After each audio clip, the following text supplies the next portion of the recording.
In today's video, I'm going to teach you how to effectively use PDFs in Google Classroom. Whether you're an educator looking to streamline your digital classroom or a student hoping to master Google's online educational tools, these easy steps will guide you through the process. Let's dive right in. First things first, you'll want to navigate over to classroom.google.com. Once there, sign in with the Google account associated with your classroom activities. It's important to make sure you're using the correct email that links to your school or educational institution to avoid any mishaps later on. Now that you're logged in, it's time to head to Google Classroom. On the homepage, you'll see a list of classes you're involved with, both as a teacher or student.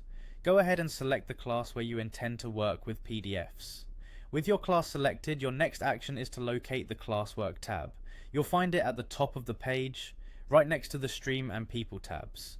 Think of Classwork like your digital command center for assignments, materials, and more. Once you're within the Classwork section, look for the option to create something new. You'll see a button labeled Create. Click on that, and you'll be presented with several choices. For today's purpose, choose either assignment or material. Assignments are ideal if you're distributing work or expecting submissions back, while material serves best for sharing reference resources without an expectation of submission. Now on to the exciting part, adding your PDF. Click on Add, then select File. Here you have the flexibility to upload your PDF directly from your computer or pull it straight from Google Drive if it's already stored there. Whichever method you choose, make sure your file is accessible and easy to locate. With your PDF uploaded, take a moment to provide some context. You can offer clear instructions or a brief description explaining the purpose or expectations for the file. Effective communication helps ensure everyone is on the same page, literally.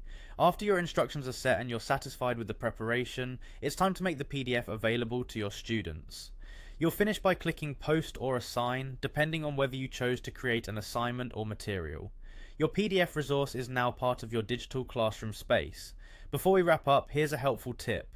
You can annotate PDFs using Google Classroom tools.